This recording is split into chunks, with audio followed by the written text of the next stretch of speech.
প্রতিবেশী দেশ ভারতের ফাঁদে বিএনপি। ভারতের স্লোগানের সাথে তাদের চিন্তা দর্শনের সাথে বিএনপির চিন্তা দর্শন স্লোগান মিলে যাচ্ছে।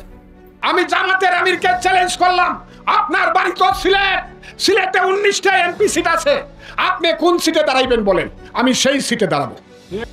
বিএনপির পজিশন হচ্ছে যে সে কোনো ধরনের সংস্কারে হ্যাঁ দিবে না, এটা তো শুরু থেকেই পজিশন তার। এটাই তো ইন্ডিয়ান পজিশন। ইন্ডিয়ানও এই কথা বিবিসি কে দিয়ে অন্তত 6 বার এই আর্গুমেন্ট করছে। তুই আমার ফজলু পাগলা কই? ফজলু পাগলা আরে রহমান কেন উম্মাদের মতো দাঁড়ায় বলতে পারে না? বাংলার মাটিতে ভারতীয় দালাল যদি আমি দেখি আমার দলে, আমি তাকে এই মুহূর্তে হাজতে ঢুকাবো এবং আমি তার বিচার করব। বারে বারে বলছে এখন নির্বাচন, এখন নির্বাচন। ইউনূস তো তত্ত্বাবধায়ক সরকার 3 মাস পরে সে কেন আছে? তো যাক না, ইলেকশন দিয়ে চলে যাক, এখন ইলেকশন দেন। এই যে এখন ইলেকশন, আপনার মানেটা কি? নো সংস্কার। একটা পজিশনে তারা উইন করে নাই। জিয়া রহমানের দল ঢাকা ইউনিভার্সিটিতে, এটাও কি গ্রহণ করার কথা? বেগম জি এখনো জীবিত। আসসালামু আলাইকুম প্রিয় দর্শক শ্রোতা, আশা করি সবাই ভালো আছেন। নতুন একটি ভিডিওতে সবাইকে স্বাগতম। বিএনপি নাকি ভারতের পাতা ফাঁদে পা দিতে যাচ্ছে, এমনই মন্তব্য করেছে বাংলাদেশের কিছু বিশ্লেষক।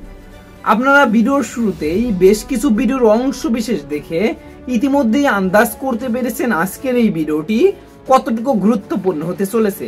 অতএব চলুন না টেনে একটি লাইক দিয়ে সম্পূর্ণ ভিডিওটি দেখে আসি। প্রতিবেশী দেশ ভারতের ফাঁদে বিএনপি। ভারতের স্লোগানের সাথে তাদের চিন্তা দর্শনের সাথে বিএনপির চিন্তা দর্শন স্লোগান মিলে যাচ্ছে। জনাব পীর সাহেব চরমোনাই সৈয়দ রেজাউল করিম সময় মতো সবকিছু জানিয়ে দিচ্ছেন। আমি বরাবরই বলি যে চরমোনাই অসাধারণ রাজনীতি করছে, রাজনীতির প্রচলিত বয়ান ভেঙে দিচ্ছে। নতুন বাংলাদেশ 2.0 কায়েমে চরমোনাই অসাধারণ ভূমিকা রেখে যাচ্ছে। দর্শক, পীর সাহেব চরমোনাইর একটা বক্তব্য বিশ্লেষণ করছি। তিনি বলেছেন, নির্বাচন নিয়ে যারা তাড়াহুড়ো করছে তাদের স্লোগানে ভারতের সুর। রেজাউল করিম, তাহলে নির্বাচন নিয়ে তাড়াহুড়ো করছে কারা? নির্বাচন নিয়ে তাড়াহুড়ো করছে বিএনপি। তাহলে নির্বাচন নিয়ে তাড়াহুড়ো করছে বিএনপি, আবার বিএনপি স্লোগানে ভারতের সুর, মানে বিএনপির যে বক্তব্য, ন্যারেটিভ সব ভারতের সাথে মিলে। কি কি মিলে আমি জনাব পীর সাহেব চরমোনাইয়ের বক্তব্য বিশ্লেষণ করে দেখাবো আপনাদের। এখন এই যে কথা, নির্বাচনে তাড়াহুড়ো করে বিএনপি, আবার ভারতের স্লোগানের সাথে বিএনপির স্লোগান মিলে, এর অর্থই হচ্ছে বিএনপি মূলত ভারতের ফাঁদে পড়েছে। আমি একটা আলোচনায় বলেছি যে তারেক রহমান রয়ের ফাঁদে। বিএনপিকে ভারত পুরোপুরি বিশ্বাস করে না, আবার ভারতের চোখ বুঝে ক্ষমতা এনে দেবে আওয়ামী লীগের মতো, তাও না। কিন্তু ওই ভারতের কথার বাইরেও বিএনপি যেতে পারে না, এটা কি বলে ফাঁদ। আওয়ামী লীগ কিন্তু ভারতের ফাঁদে ছিল না। আওয়ামী লীগ ছিল ভারতের টেস্টেড এন্ড ট্রাস্টেড ফ্রেন্ড, বিশ্বস্ত বন্ধু, যে কোনো মূল্যে তার পাশে থাকবে এবং এখন আছে। যে কোনো মূল্যে যেভাবে হোক না কোনো আওয়ামী লীগকে ক্ষমতা এনে দিবে। কিন্তু বিএনপি ক্ষেত্রে এরকম না। যেমন তারেক রহমান ঠিকই ভারতের কথা চলেন, কিন্তু তাকে বিশ্বাস করে না, সুযোগ পেলে হত্যা করবে।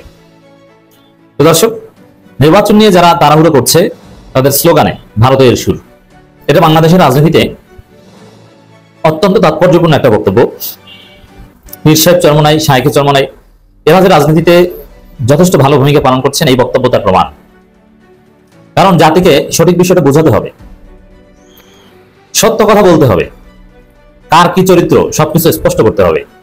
এই জন্য এই পীর সাহেব চরমোনাই প্রকৃত সত্য জাতির সামনে তুলে ধরছেন এবং কে কেমন, কার কি অবস্থা, এগুলো তিনি সবাইকে জানিয়ে দিচ্ছেন।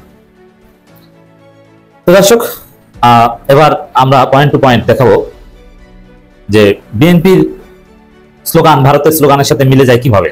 নির্বাচন নিয়ে তাড়াহুড়ো করছে, এটা তো ঠিক আছে, যদিও এখন বিএনপির একটা অংশ ফেব্রুয়ারিতে নির্বাচন চায় না। কেন চায় না? ফেব্রুয়ারিতে নির্বাচন হলে তারা হেরে যাবে, তারা ডাকসুর মতো পরাজিত হবে, এই কারণে। কিন্তু উভয়ের উপর এখন একটা অংশ যারা ওই কারচুপি করে দিবে ইউনূস, ভারত এবং যুক্তরাষ্ট্রের মধ্যস্থতায়, এটা বিশ্বাস করেন, তারা চান। আর বিএনপি নির্বাচনের জন্য তাড়াহুড়ো করেছিল। ভারতের স্লোগানের সাথে মিল কোন জায়গায়? যেমন ভারতের একটা বক্তব্য হচ্ছে যে ইউনূস সরকার, এই সরকার, এদের সংস্কারের কোনো ম্যান্ডেট নেই, এদের কাজ হচ্ছে শুধু নির্বাচন দেওয়া। তো বিএনপির একই কথা যে সংস্কার করবে পার্লামেন্ট, যেটা ঐক্যমত হয়েছে এইভাবে থাক, পরবর্তী পার্লামেন্ট এটা করবে। এই যে মিল, ভারত সংস্কার বিরোধী। আবার 72 সংবিধান তো ভারতীয় সংবিধান, 72 সংবিধান রক্ষার জন্য ভারত সব ধরনের চেষ্টা করে যাচ্ছে এবং করবে। কিন্তু সেই 72 সংবিধান বিএনপি রক্ষার জন্য উঠে পড়ে লেগেছে, পারলে বিএনপি জীবন দেয়, এবং একথা বলছে বিএনপি অনেক, জীবন দিব, তারপর 72 সংবিধান বাতিল হতে দেব। অথচ 72 সংবিধানটা সরাসরি ভারত থেকে তৈরি। 72 সংবিধানের মূলনীতি ভারত জোর করে ঢুকিয়ে দিয়েছে, এমনকি শেখ মুজিবও নাকি রাজি ছিল না। এছাড়া দর্শক, 72 সংবিধান অন্যান্য বিষয় স্ট্রাকচার, এটা একদম ভারতীয়। ওটা মুজিববাদী হাসিনার সংবিধান, সেই সংবিধান রক্ষায় বদ্ধপরিকর বিএনপি। মিল আছে, কত মিল? এরকম 1 ঘন্টা 1.5 ঘন্টা আমি লেকচার দিতে পারবো যে ভারতের চিন্তা, দর্শন, থিওরি, স্লোগানের সাথে বিএনপির মিল কোথায়। এই যে চুপ্পু আমাদের রাষ্ট্রপতি, তিনি কে? তিনি ভারতীয় মাল, ভারতের ট্রেনিং প্রাপ্ত মাল, মুজিব বাহিনী করতেন। ভারতের ক্লিয়ারেন্স ছাড়া হাসিনা কাউকে রাষ্ট্রপতি বানিয়েছে? কখনোই না। ভারত থেকে যারা ট্রেনিং নিয়েছে তারা বাদে কাউকে গুরুত্বপূর্ণ কোনো পদ দিত না হাসিনার মাধ্যমে। একজন ভারতের বিশ্বস্ত সহচর, তাকে বিএনপি সরাতে রাজি না, সে এখন বিএনপির আব্বা, এট এনি কস্ট তাকে রক্ষা করতে হবে। এটি তো ভারতের সুর বিএনপির কণ্ঠে। আবার জিএম কাদের কি, এটা তো বুঝতে কোনো অসুবিধা নাই। কি বলেছিল ভারত সফর করে এসে? এটা তারা না বললে বলা যাবে না, ভারত না বললে বলা যাবে না। গুরুত্বপূর্ণ আলোচনা হয়েছে নির্বাচন নিয়ে, কিন্তু কি আলোচনা ওটা তারা না বললে বলা যাবে না, নিষেধ আছে। তার মানে ভারত জিএম কাদের প্রভু। হাসিনা তো ভারতকে প্রভু মানতো, ঘুরিয়ে ফিরিয়ে প্রভু মানতো না, ভারতকে হাসিনা মানতো স্বামী। কারণ আর স্বামীর সাথে স্ত্রী একটু বাহানা করতে পারে, অনেক সময় স্বামীকে ধমকও দিতে পারে, আবার অনেক স্ত্রী তো স্বামীকে মারেও। তা হাসিনা তার স্বামী দেশের সাথে একটু বাহানা করতে পারে, কিন্তু প্রভুর সাথে বাহানা করা যায় না। জিএম কাদের প্রভু ছিল ভারত। সেই জিএম কাদেরদের জাতীয় পার্টির নিষিদ্ধের বিরোধিতা করছে বিএনপি, জাতীয় পার্টিকে রাখতে হবে, জুলাই সনদের বিরোধিতা করছে। তাহলে বিএনপি কি ভারতের সাথে মিলে যাচ্ছে? এরশাদ চেয়ারম্যান সঠিক সময় সঠিক কথা বলেছে। অতএব বিএনপির স্লোগানে ভারতের সুর, আবার তুমি কি আমি কে বাঙালি বাঙালি, এটা কে শিখিয়ে দিয়েছে? এটা ভারত শিখিয়ে দিয়েছে। এটা বাংলাদেশি জাতীয়তাবাদের কোনো স্লোগান নয়। বাঙালি তো পশ্চিমবঙ্গের বাঙালিরাও বাঙালি, তাহলে বাঙালি স্লোগান ভারত আমাদেরকে কেন শিখাবে? আর সেটা আমরা কেন গ্রহণ করবো? আমাদের স্লোগান হচ্ছে তুমি কে আমি কে, বাংলাদেশি বাংলাদেশি। আর বিএনপির নাম হচ্ছে বাংলাদেশি জাতীয়তাবাদী দল। সেখানে বিএনপির প্রোগ্রামে স্পষ্ট স্লোগান হয় তুমি কি আমি কে, বাঙালি বাঙালি। আবার মুক্তিযুদ্ধ ব্যবসা, মুক্তিযুদ্ধ ভিত্তিক বাংলাদেশ, এগুলো কার স্লোগান? ভারতের স্লোগান। অতএব দর্শক, বিএনপির স্লোগান ভারতের স্লোগান, ভারতের ফাঁদে বিএনপি, ভারতের কথায় চলছে বিএনপি। ক্লিয়ার? জাতীয় নির্বাচন নিয়ে যারা তাড়াহুড়ো করছে তাদের স্লোগানে ভারতের সুর বলে অভিযোগ করেছেন ইসলামী আন্দোলন বাংলাদেশ আমির মুফতি সৈয়দ রেজাউল করিম। তিনি বলেন অন্তর্বর্তী সরকারের প্রধান বাংলা মানুষের কাছে 3টি কাজের কমিটমেন্ট করেছেন: সংস্কার, দৃশ্যমান বিচার, এরপর জাতীয় নির্বাচন। কিন্তু বিচার দৃশ্যমান হওয়ার আগেই তিনি নির্বাচনের ঘোষণা দিলেন। কেন এবং কি কারণে এটা করলেন দেশের মানুষ জানতে চায়। আজকে নির্বাচনের জন্য যারা তাড়াহুড়ো করছেন তাদের স্লোগানের জন্য ভারতের স্লোগান মিলে যায়। বিএনপি একটা পজিশনে তারা উইন করে নাই। জিয়া রহমানের দল ঢাকা ইউনিভার্সিটিতে, এটাও কি গ্রহণ করার কথা? বেগম জিয়া এখনো জীবিত। তারেক রহমান কেন উম্মাদের মতো দাঁড়ায় বলতে পারে না বাংলার মাটিতে ভারতীয় দালাল যদি আমি দেখি আমার দলে, আমি তাকে এই মুহূর্তে হাজতে ঢুকাবো এবং আমি তার বিচার করবো। কর্নেল হাসিনের ন্যায় উনি কেন বলতে পারে না? দর্শকবৃন্দ, আবেগের কথা। কিন্তু ডাকসু নির্বাচনে একটা কথা আপনাদেরকে আমি বলি, এটা আমাদের দেশের জন্য একটা ভালো লক্ষণ। 54 বছরে আমরা এই রাজাকার রাজাকার রাজাকার এই শব্দটা থেকে আমার কেন যেন মনে হয় আমরা বেরিয়ে আসতে পেরেছি। আমরা যে একটা দুঃস্বপ্নের মধ্যে ছিলাম, আমার কেন যেন মনে হয় ওটা থেকে আমরা বেরিয়ে এসেছি। জনগণ বলে রাজাকার রাজাকার বলে আর কোনো লাভ নাই। আমরা রাজাকার শব্দের অর্থ জানি। রাজাকার শব্দের অর্থ খারাপ না। অর্থাৎ কি জানেন?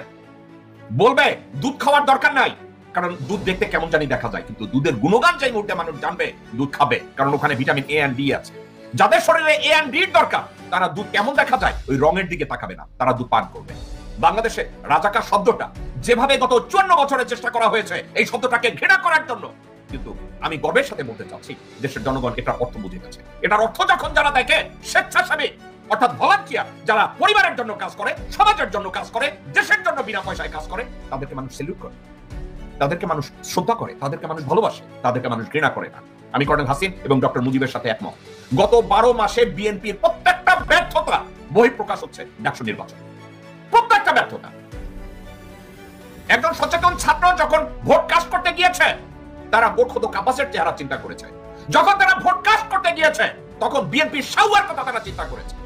যখন তারা ভোট কাস্ট করতে গিয়েছে তখন তারা মির্জা ফাকের চেহারা কল্পনা করেছে, আব্দুল আওয়াল মিন্টুর চেহারা কল্পনা করেছে। ভোট কাস্ট করতে গিয়ে দেখেছে আমির খসরু মাহমুদ কি করে মাথা নোয়াইয়া ভারতের স্বরাষ্ট্রমন্ত্রীর সামনে এতিমের মতো দাঁড়াই আছে।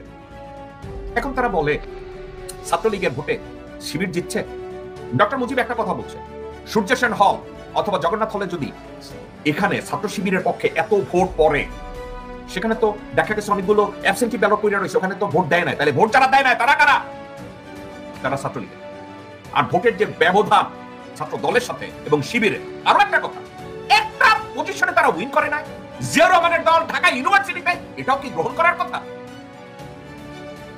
একটা কথা তারেক রহমান এবং বিএনপির নেতৃত্বকে আমি বলতে পারি, ডক্টর মুজিব এবং কর্নেল হাসিনের মতো কণ্ঠে মিলিয়ে আমি বলতে চাই, বাংলাদেশ কখনো ভারতীয় ইনফ্লুয়েন্স যারা লালন করে, বাংলাদেশিরা তাদেরকে বিশ্বাস করে না, তাদেরকে ভালোবাসে না, শ্রদ্ধাও করে না, এমনকি তাদেরকে টলারেট পর্যন্ত করতে চায় না। আমি নিজ কানে শুনেছি এক বাংলাদেশিকে বলতে, প্রয়োজনে গুয়ের মধ্যে ডুবে যাবো, তবু ভারতে যাব না। এই মানসিকতা যদি বিএনপি ধারণ না করে, আজকে ঢাকা ইউনিভার্সিটিতে তাদের যেভাবে ডুবে গেছে, ভবিষ্যতের যে কোনো নির্বাচনে বিএনপি ঠিক এটাই তাদের কপালে জুটবে। বিএনপিকে আমি মনে করি শাহুয়াকে ওখান থেকে সরাবে, আমি কি মনে করি মির্জা ফাককে ওখান থেকে সরাবে, আব্দুল আউয়াল মিন্টুকে সরাবে, আমির খসরু মাহমুদকে সরাবে, নাকি বিএনপি এখন পা চাটায় ব্যস্ত হয়ে আছে রবিউল আলম নয়নের স্লোগানের উপরে, নাকি তারা আব্দুল নূর তুষারের মতো এক শয়তানের দিকে তাকিয়ে আছে, নাকি তারা মাসুদ কামালের ইন্টারপ্রিটেশনের দিকে তাকিয়ে আছে? আমি বুঝি না।